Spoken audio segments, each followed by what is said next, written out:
Good Monday morning to everyone. Today is Monday, February 10th, 2025. We're here this morning for a work session, which is a Climate Smart Future Ready update. I'm Kristen Stevens, Chair of the Board of County Commissioners. With me are my fellow commissioners, Commissioner John Kafalis and Commissioner Jody Shattuck McNally. Also have our county manager with us, Lorinda Volker. And I will turn this over to Heidi Pruis, who will get us going on the update, which we're excited to hear. Thank you. Thank you, Commissioners. Heidi Pruis with the Office of Sustainability and Climate. Thank you so much for receiving this update. Previously to this update, you have received updates on many of our action teams in our strategy focus areas. Today, we are focusing in on the natural environment, water, and agriculture area. And we'll be continuing to bring these updates to you. We do have an annual report that will be coming later in this springtime as well. In our natural environment focus area, we have many things that are going on. This isn't the full scope of what's going on in this focus area, but today we're gonna zone in on our land stewardship, regional agriculture, soil health, and local food markets teams. So we also have Office of Emergency Management and Water that are part of this overall focus area, but this is where we're going to focus today. We have many guests with us that are going to speak to each one of their slides. Jess Callahan from our CSU Extension Office is ill today, so I'm going to be speaking on her slides, but the rest of the team is here for you, and I'm going to let them introduce themselves as they go down the line. We'll start off with the land stewardship team. Yeah, so Julie and I are going to give the update on the land stewardship team. Oh, can you also introduce yourselves? Yes. Yeah, thank you. My name is Anna Cloud. I work for the Larimer Conservation District. And my name is Julie Dubin. I'm with Peaks to People Water Fund. Thank you, welcome. Yeah, so we are interim action champions for the land stewardship team, specifically the land adaptation and resilience team, while the previous action champion, Gretchen Runing, who's the executive director for Larimer Conservation District, she's out on maternity leave. So that's why Julie and I have stepped in to kind of jointly cover this role. The actions that our team identified to focus on in the first year, I guess our sort of overall action is creating and or increasing incentives and education for land stewards to implement climate resilient and ecologically adaptive restoration and stewardship practices. Our first step of trying to kind of get at that was developing an inventory of existing resources. So this included, and you can see on the right, all of the partner organizations that we brought into this conversation. It's a pretty extensive list. And so all these groups together kind of work to figure out, what are our active projects that we have going on? What tools and data are we using for project prioritization? What collaborative groups are we actively participating in? What funding sources do we have access to? And also educational opportunities or educational resources for the community around the type of work that we're doing. Sorry, if you could go back. So from that inventory that was developed, we then identified gaps. So from the entire inventory, figuring out, okay, what are we missing in order to kind of further the land stewardship work that we do. And another one of our year one actions was establishing funding sources. There's a lot of overlap between the Office of Emergency Management. Josh Roberts has created this grant coordination spreadsheet that lists a lot of different grants for this sort of watershed health work that we're doing. And so there was a lot of overlap with that in terms of identifying the funding sources and also figuring out what funding sources may be most applicable. Okay, sorry. Thank you. So through that gap analysis that we completed, there are a few sort of priority items that sort of rose to the top. Probably the biggest one is community engagement and education. So one thing that we thought could be potentially helpful is to create a clearinghouse for informational resources landowner engagement and a way for landowners to be able to be connected with, that really long list of partner organizations. How do people figure out who should I be talking to for forest health work versus, river restoration work and that sort of thing. So some sort of clearinghouse could be pretty helpful for that. We also focused in on one particular group that we think we could do a better job engaging with, and that's homeowners associations and road associations.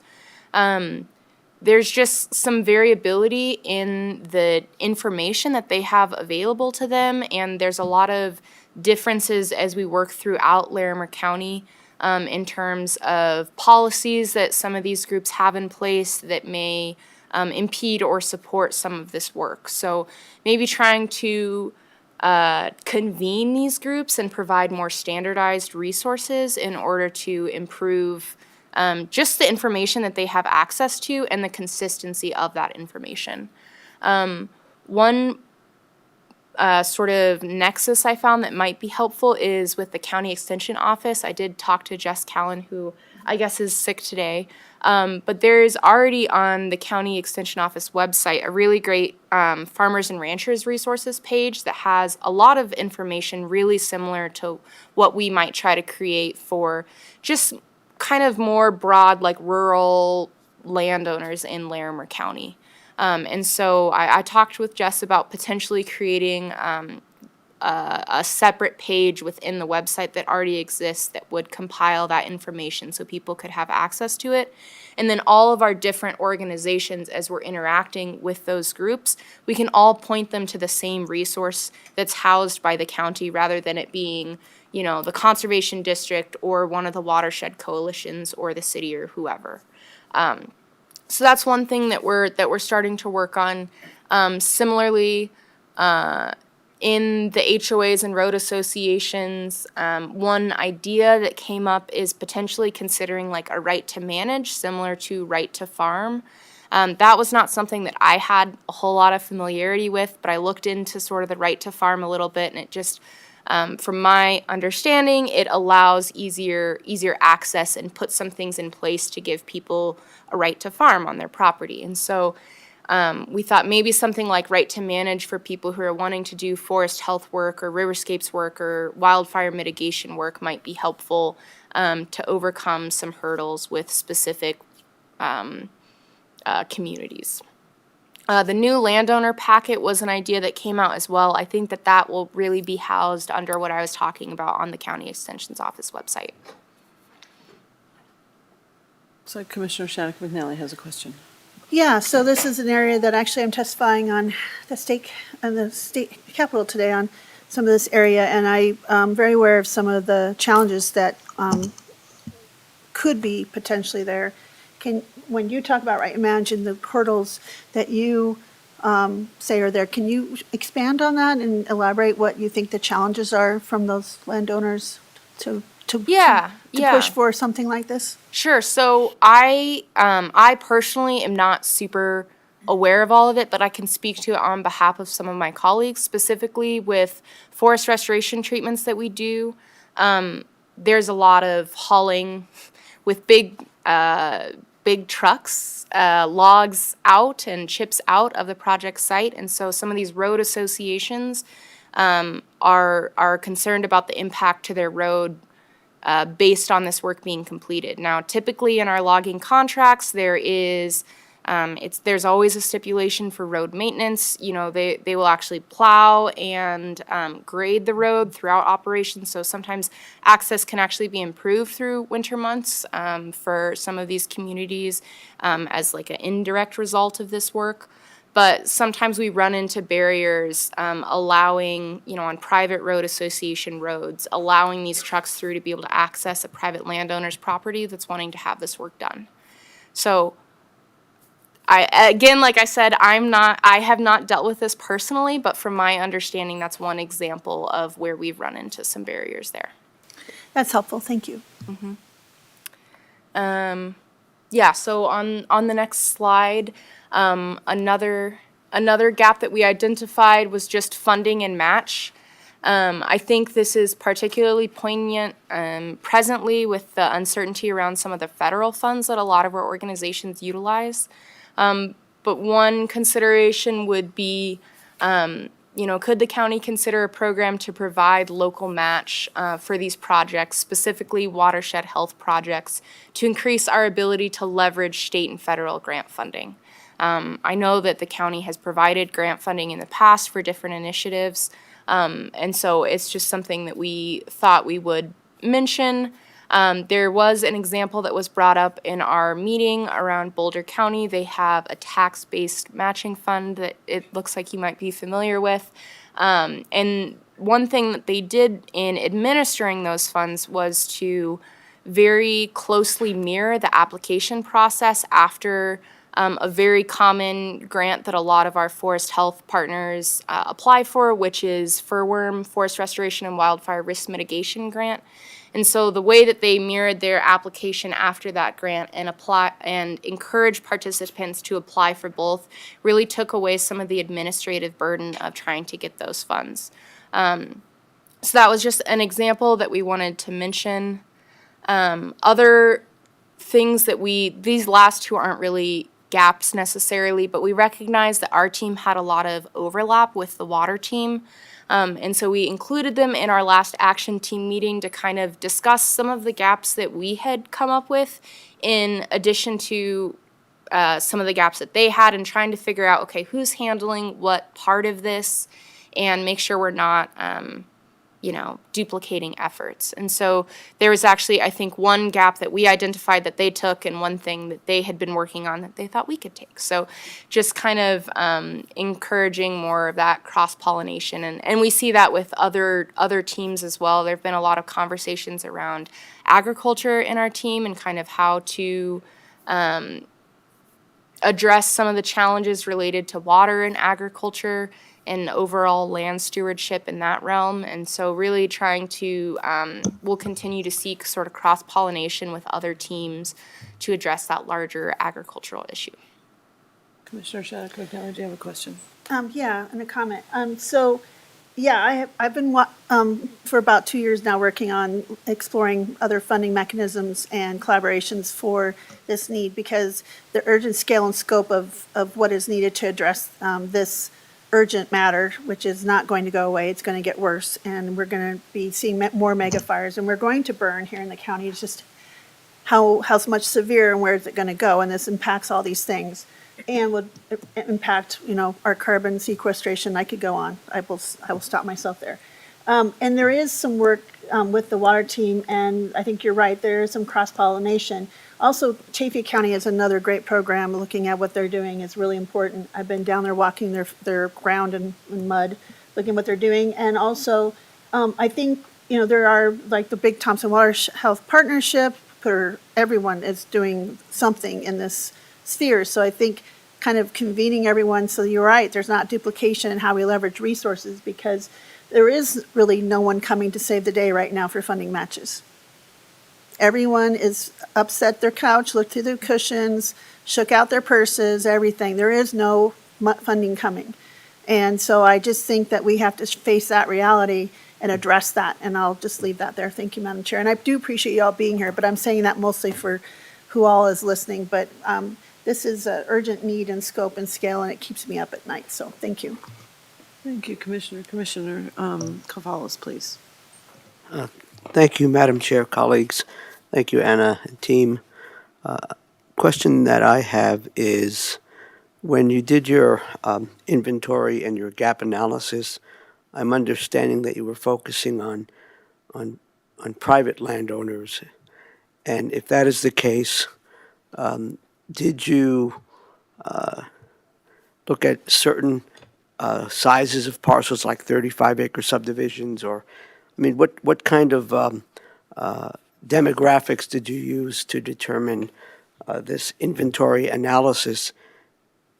And related to that, second part to this question is similar to what we've done on the ag side, which we'll get to in a moment, the regional agriculture.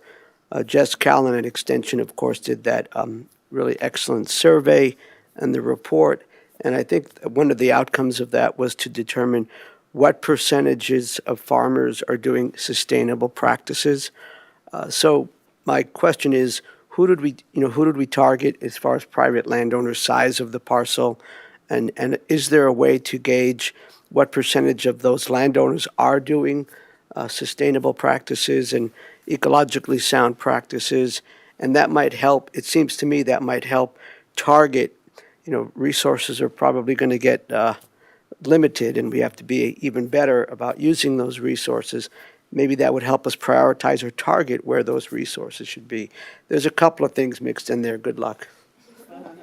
Yeah, thank you. There's a lot there, and there's a lot of really important points there as well.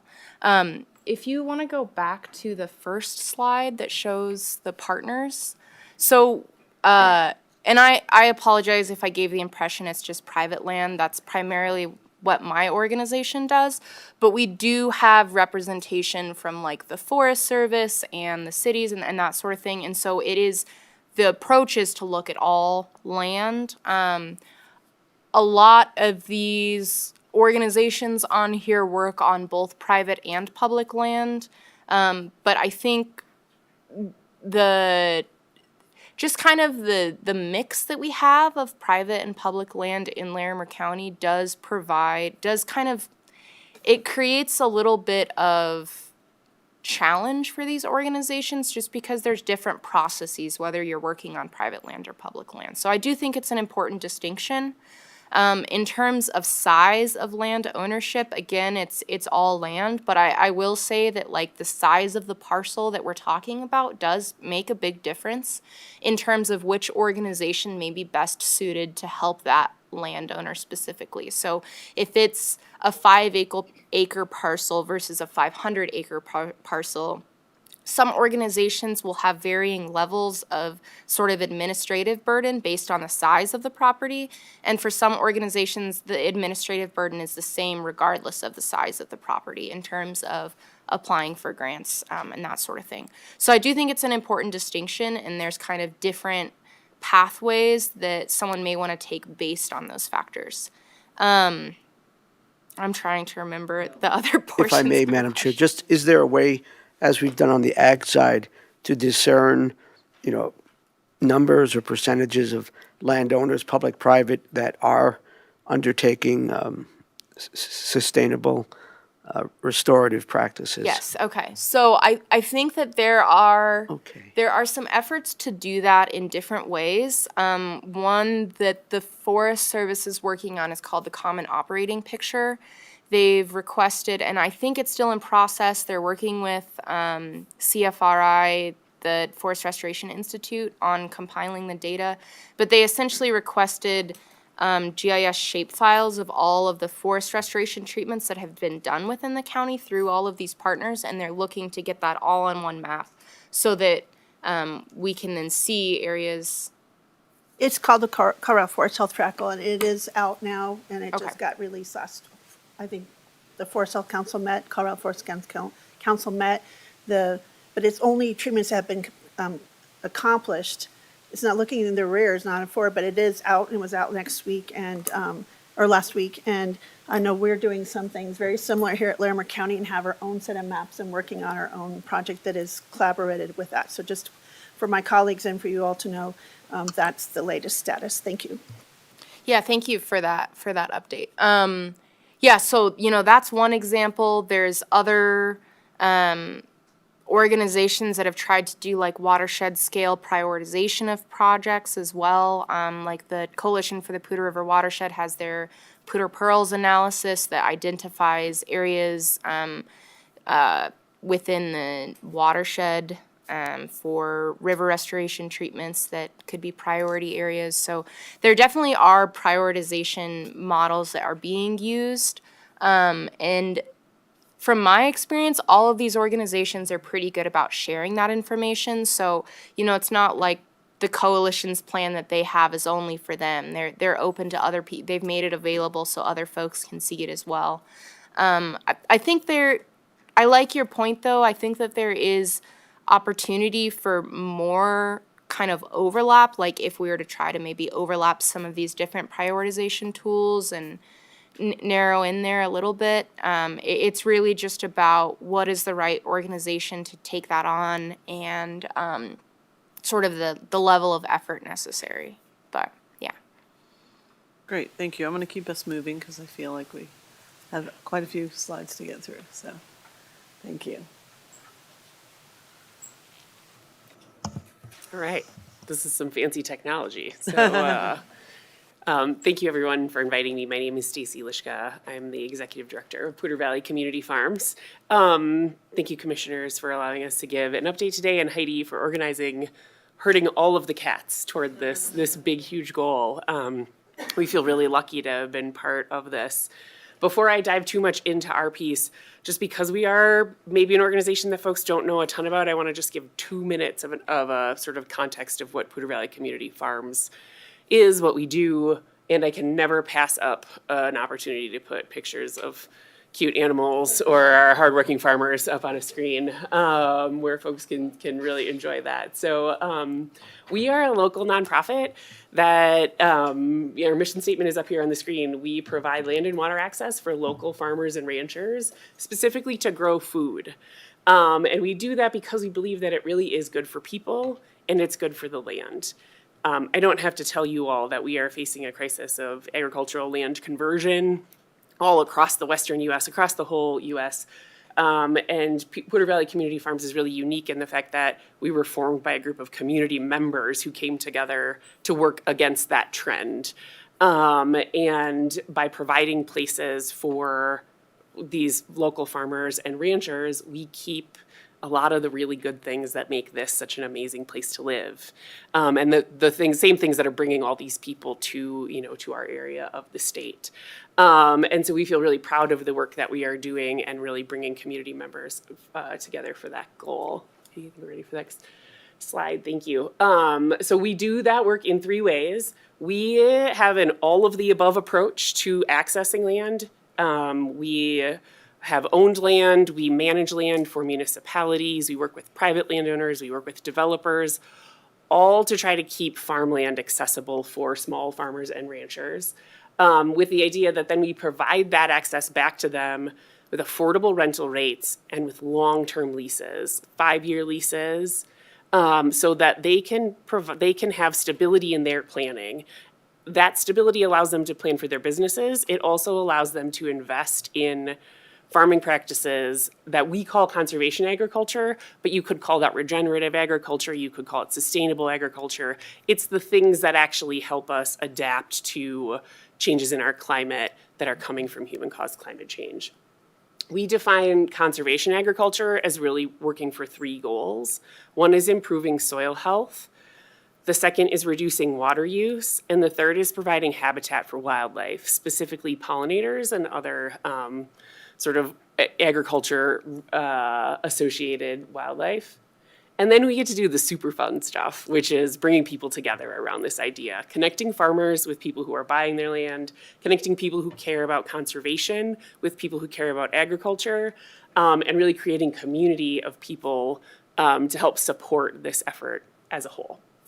And those baby goats, I'll just say, lived in my basement for 3 weeks, and baby goats are the best perk of my entire job. I will just say that there. So thank you, Heidi. The action that we are a champion for is under the regional agriculture program, and our action is really to take this program that we have, take a program that we have developed in collaboration with the City of Fort Collins Natural Areas Department and expand it out in terms of the land we're providing, the kinds of producers and the number of producers we're supporting, and also the kinds of practices that we are supporting, really specifically honing in on practices that help us reduce greenhouse gas emissions.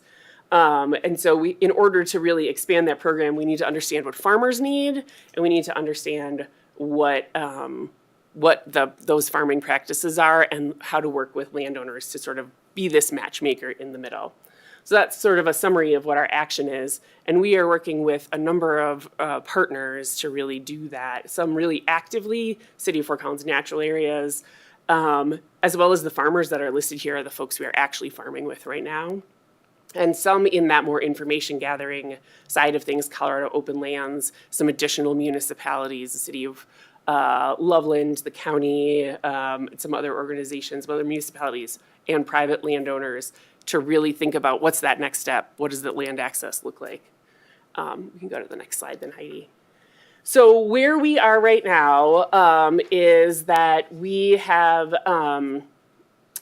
our first main question is to really try to understand from farmers' perspective, what does a program like this look like? What do you need as a farmer to be in a program that would provide you land access in exchange for you adopting these greenhouse gas reducing farming practices? So we were awarded, in partnership with Colorado Open Lands, $18,000 from a grant from the Colorado Water Conservation Board and NRCS to support a collaboration where we will really go out and interview farmers, build some working groups to get their direct input. That work will start here in the next few months and be completed by the end of 2025. We will use that information then to continue to refine the program that we have already developed, the pilot program we've already developed with the City of Fort Collins natural areas, really to focus in on what are the farming practices that have the most bang for their buck in terms of that greenhouse gas reduction. And then what do farmers need to be able to put those things into practice? And how do we measure that? How do we measure what they're doing? How do we measure what the impacts are in terms of tons of carbon sequestered? And then we will continue to refine that program that we are working with the idea then we would, starting in 2026, really be bringing new municipal partners in particular into that program to, again, expand the number of acres that are available to producers. In order to make that expansion possible, one of the things we know is that it's not just about growing food.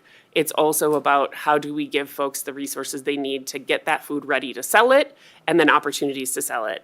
And I'm really excited to have my colleague Carly here, who's going to talk later about that marketing piece.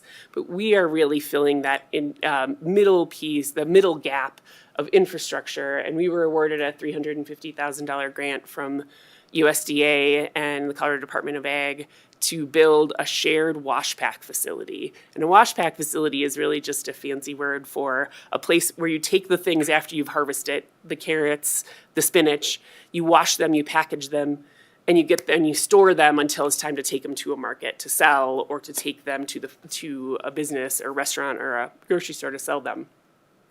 So those can be really expensive things to build. And they also are a place where when folks are sort of scrapping together a way through that, they might not be able to make the investments in water efficiency or energy efficiency that would make these really cool and energy efficient structures. So we are going to build a shared wash pack where we can invest in those water and energy efficiency approaches and allow folks, we're committed to basically managing access to that in a way that means everybody doesn't have to build their own, but we can be really efficient about how people are sharing these resources. So they're getting that need met. We can do it in an energy and water efficient way, and we don't have to replicate it in a bunch of different locations. So that's another sort of way we are filling this gap. And then as I mentioned, then our next step is really to take this pilot program and start to build it out. We actually have a lot of private landowners who are reaching out to us, who are really concerned. They're agricultural landowners, and they're really concerned about the future of their land. Many of them don't have family members, or might be aging out of farming themselves. They might not have family members who are ready to take that farming on, but they also don't have connections to the next generation of farmers. And so we are trying to understand their needs. That's different from working with a municipality in terms of what a landowner might want or need from this relationship. And in terms of reaching our goal of making sure that we are connecting farmers with available land, we need to understand what those private landowners want and need. So that's a next step in our efforts, is to really understand what those landowners would need. Again, working with more municipalities and expanding our network of farmers and ranchers. And we're bringing on some program staff this year, actually in the next few weeks, that will help us really hone in on those 3 goals. So that is the end of my update, and I'm happy to take any questions that anyone might have. Any questions? Is it- Commissioner Collins? Yeah, unless you'd rather we wait till the end to make sure we have the time. Heidi, how are we doing on time, do you feel like? I'm going to go through Jessica Callan's slides pretty quickly. But yeah, we're a little tight We're a little on tight. time. Okay, so maybe we'll save those in case. Yeah, because I actually have a There's few. some questions. Okay, Yeah. thank you. Okay. Okay.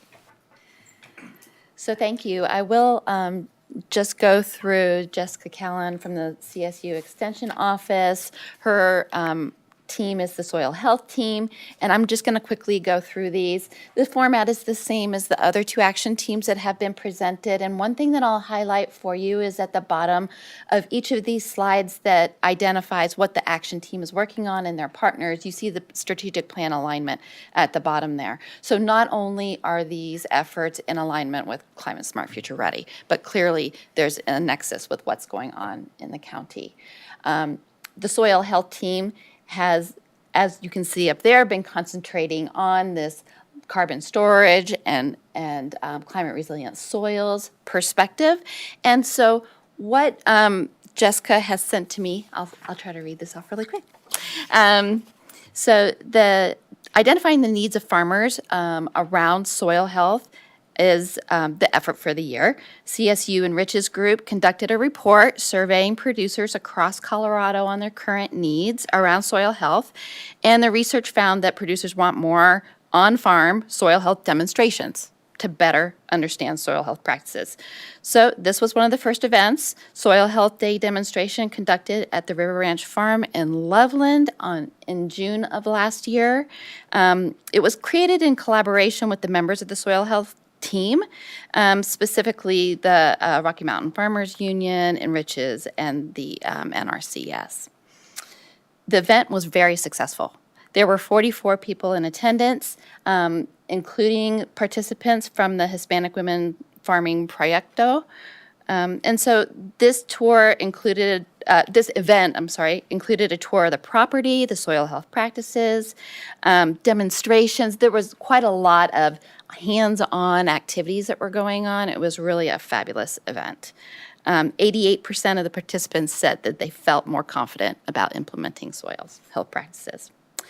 In the second quarter, the Soil Health Action Team producers in the group indicated that they wanted more soil health education in general to the public. And so that led to the second event, which was the Soil Health Day at the Farmers Market in September of last year. This event, again, provided lots of educational materials. If you were at the farmer's market and stopped by, there was, again, some of the same hands-on activities at the farmer's market, which was really fascinating.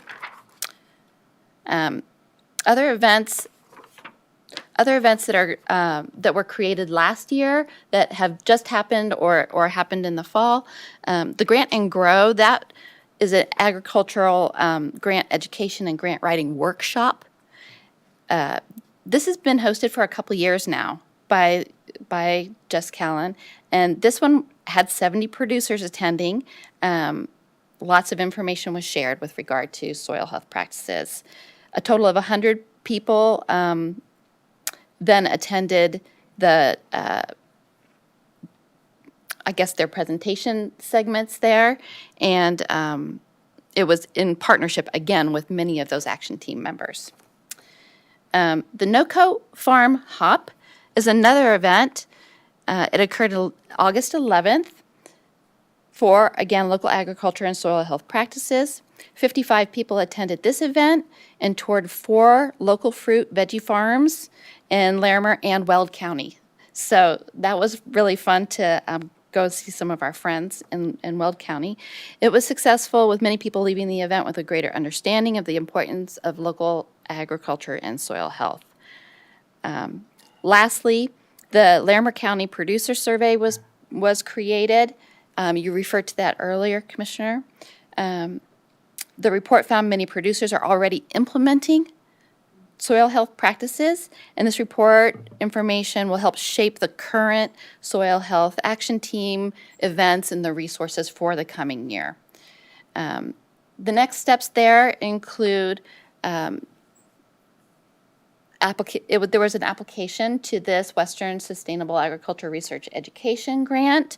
It was to fund the next year's soil health field days and to publish a current research initiative by the Citizen Soil Health Program, which would include 8 years of soil testing from 50 farms in Boulder and Larimer County. They'll find out if they're funded in April, so fingers crossed. And then in 2025, this action team again will be meeting to determine the next steps for the group. I'm not sure if I can answer questions for Jess, but I just wanted to be sure that you got that update from her, and I'm sure if you send questions her way, she'll be able to provide you some more information. So I'm going to move on then and give our local food markets team a chance. Thanks, Heidi. I may be able to answer some of those Jess questions as well with like Grant and Grow and some of the survey stuff, possibly, if that comes up later. So yeah, I'm Carly Donahue. I'm the ED of Food Shed Project. So we're here in town, and kind of our whole shtick is food systems. So thinking about food not just as these kind of separated beasts of this is all a total system.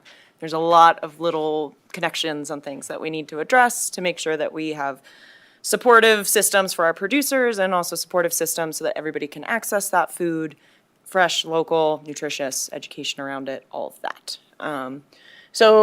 I did my slides a little odd, but we'll start with kind of our actions identified, as that our goal is to expand that access. So we want local fresh food to be accessible to equity priority communities, low-income folks, underserved populations, and basically everybody else. We like to say, if you think you're not in the food system, you definitely are, because everybody eats.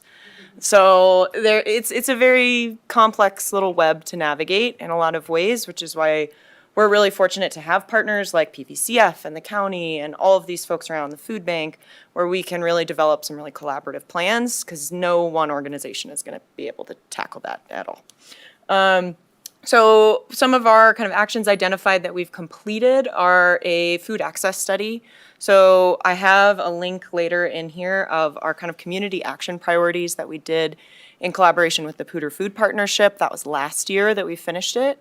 So we kind of developed through working groups, surveys, and collaboration with 5 other organizations in town, these kind of priorities that we want to highlight and some actionable things that we can do to address them.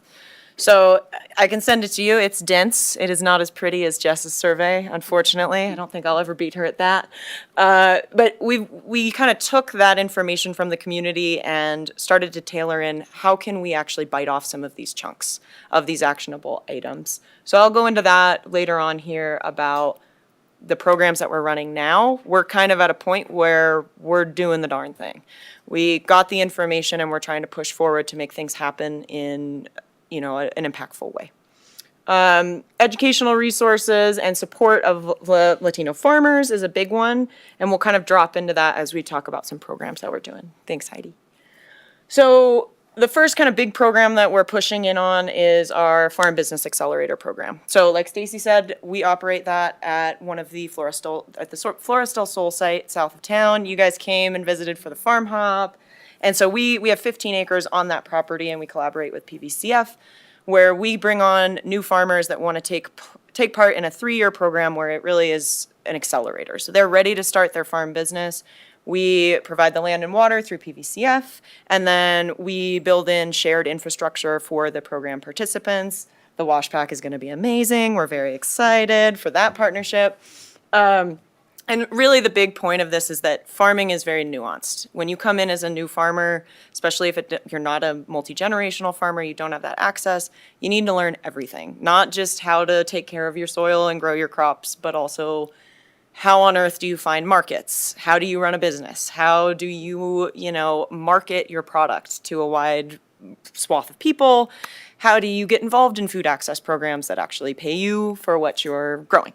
So that's kind of where we stand as we come in with a pretty nuanced, pretty hands-on approach to the folks in the program that also spills out into the wider community. So we host a lot of these education events. So Grant and Grow, we did that with Jess the past 2 years.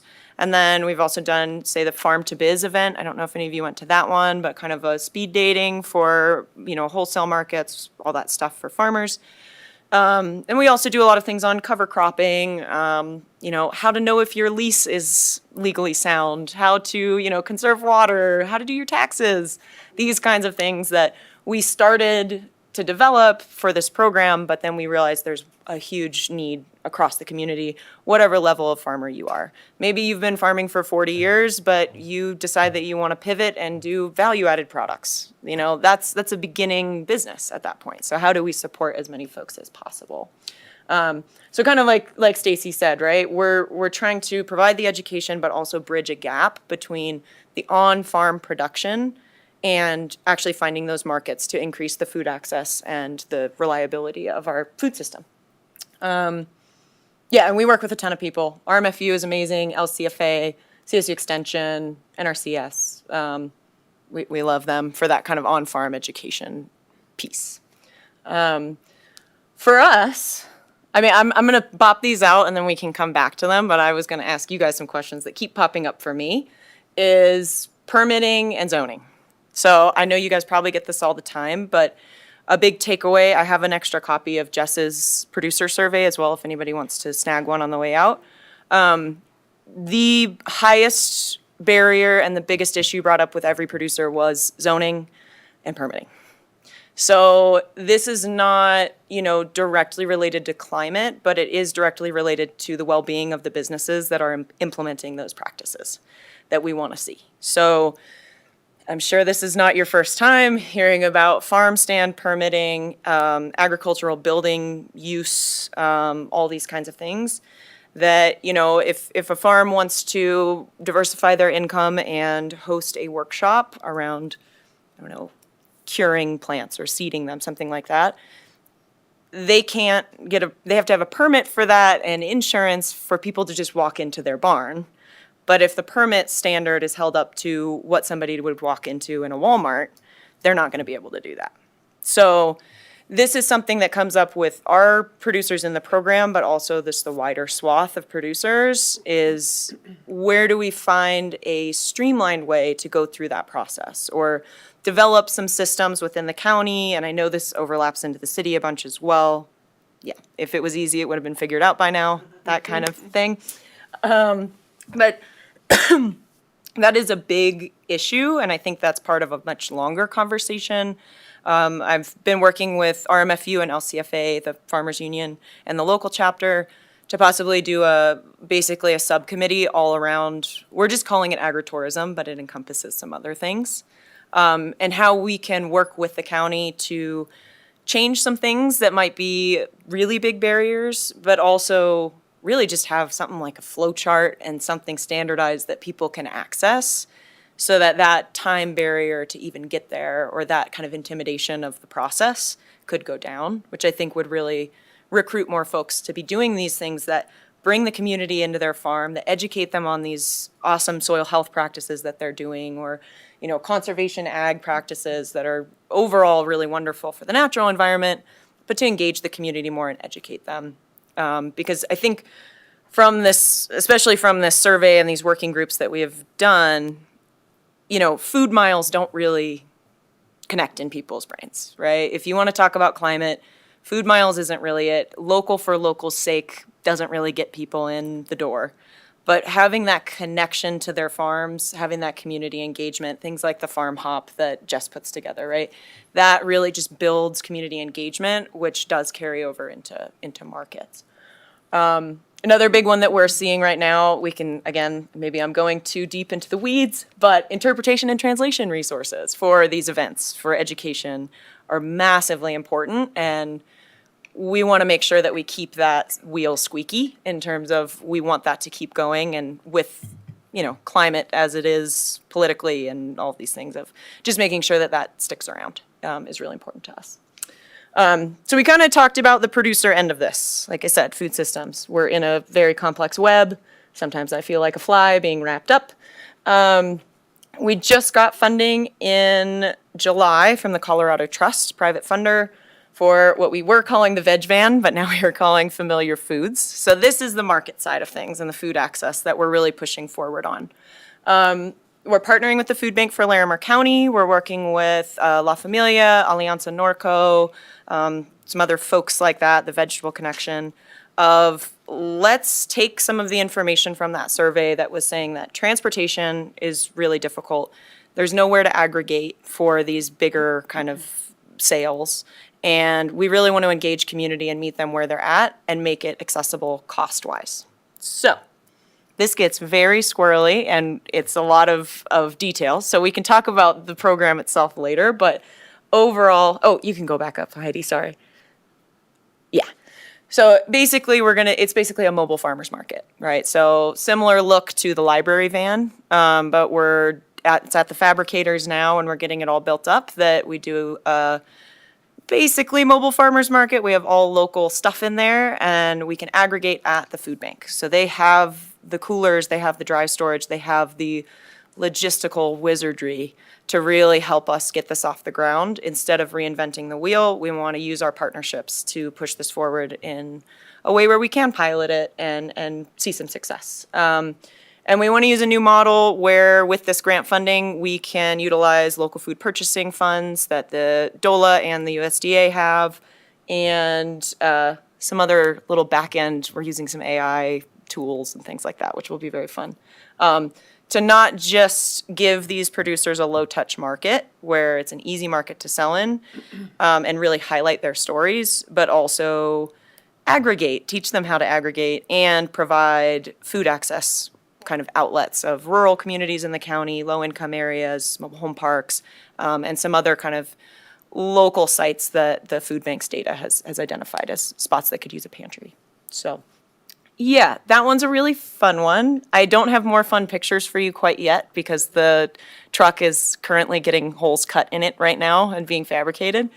But kind of one of the big questions that we have is, you know, where do we want to see this? How could we expand on it? How could we get more community engagement? And where are the spots where the county in particular would like to see more food access or outreach with a program like this?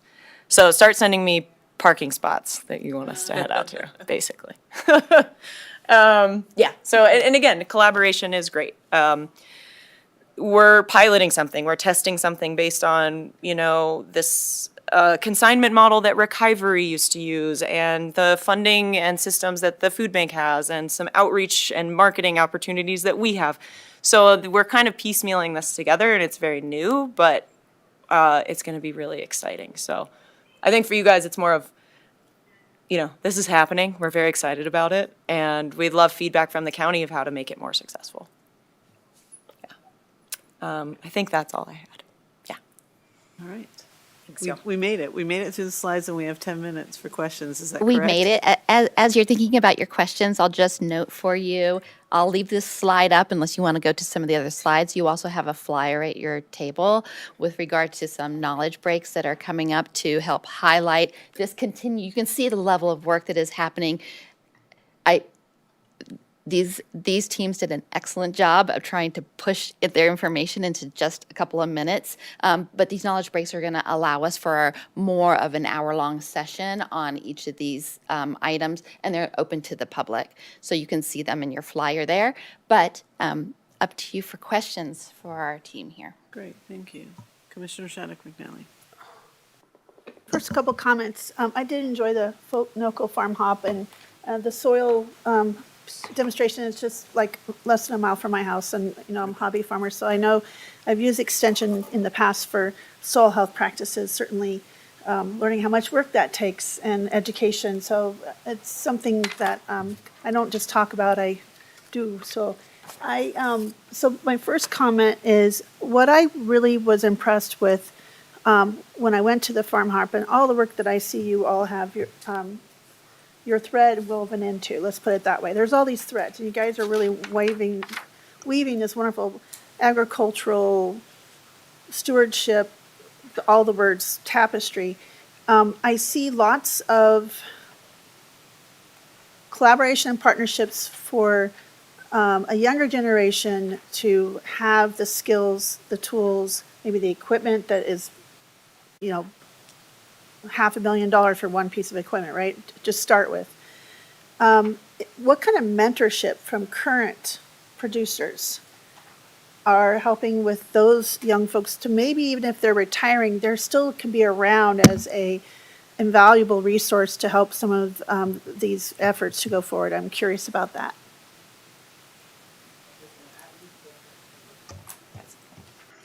Thank you, Commissioner Shattuck McNally, and it's been so much fun to see you at so many of our events. That's part of that first step that we are doing in terms of producers, is not just talking to folks who are looking for land access, but talking to folks who are experienced farmers and really trying to figure out what is the way to build a program that brings them in and rewards them for all of that experience that they're sharing in a really practical way. And so that's part of what we are planning in this next year, in that those farmer working groups, is really to bring in both beginning folks, the beneficiaries of a land access program like this, and the folks who are passing that information, that knowledge along.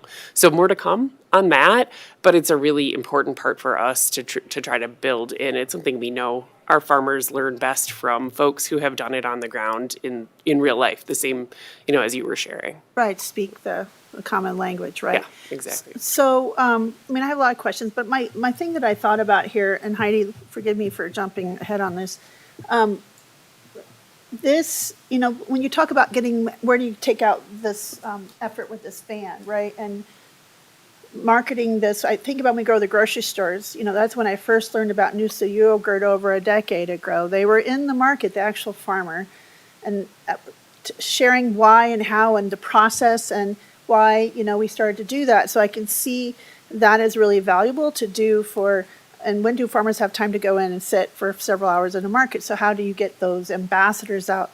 So we were talking about this county badging system to kind of our strategic plan, this is embedded in all of our strategic plan, that if you could have this big, bold,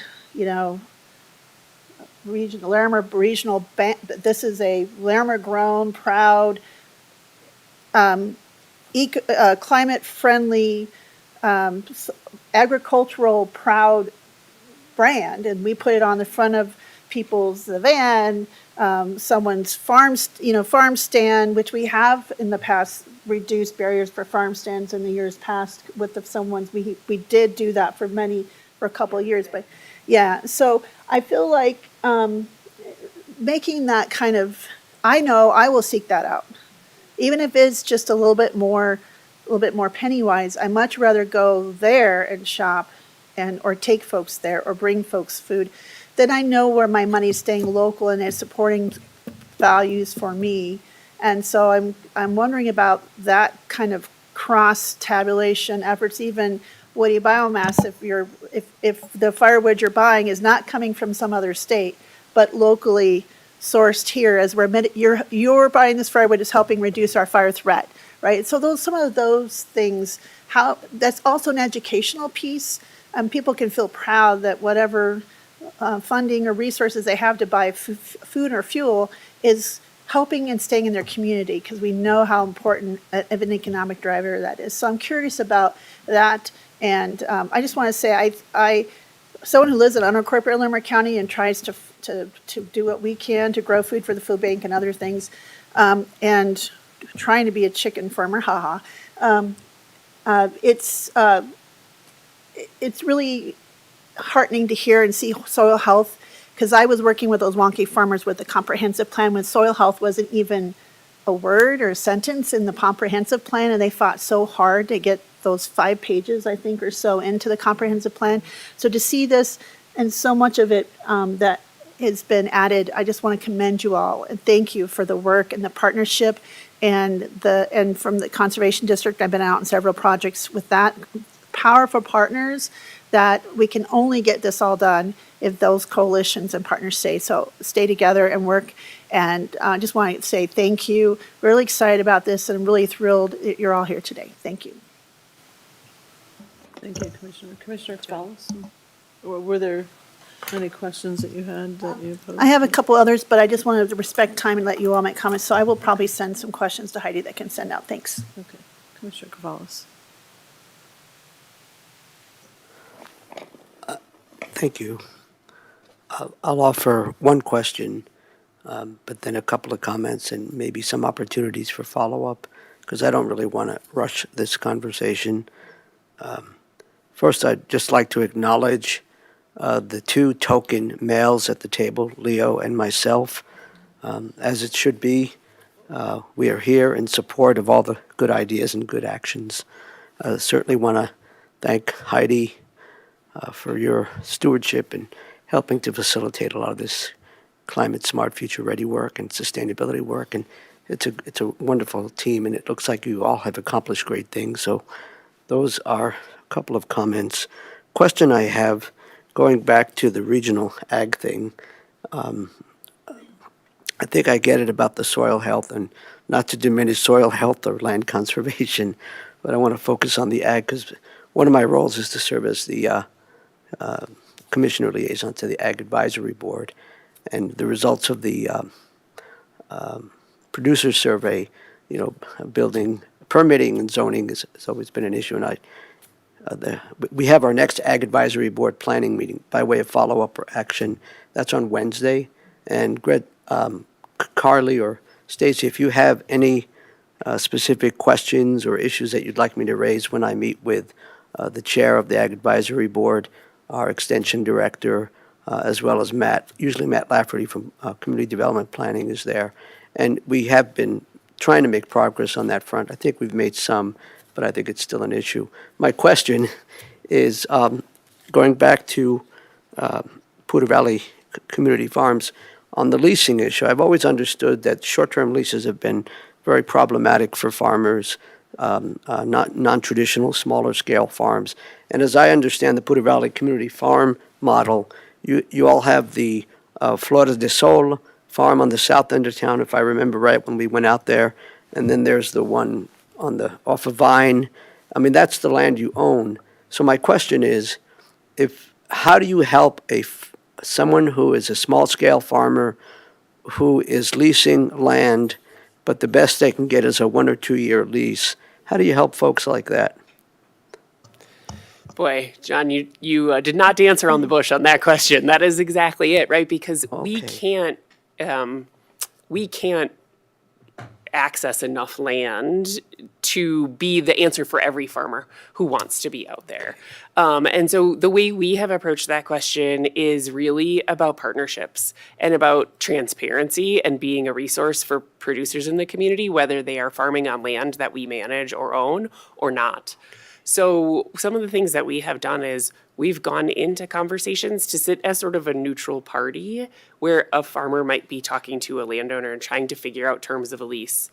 We've provided example leases. We've provided sort of a list of questions you might want to get answers to in order to be sort of an advocate without being an advocate, if that makes sense. And a neutral advocate that can help everybody understand everybody's perspectives, a facilitator, if you will. And so we are really trying to play that support role so that we are helping as many producers as we can, even if they're not farming on land that we are actively involved with, but trying to get to that point where every farmer in this community knows they have a long-term stable place to farm, because that's the foundation of a successful business. So, I'm just mindful, forgive me, I just would like to suggest that Carly or Stacy, if you want to email me with any ideas, questions I should raise for Wednesday morning's Ag Advisory Board planning meeting, help set the agenda for the March meeting. And then if we can find the time, maybe there's a way we can follow up.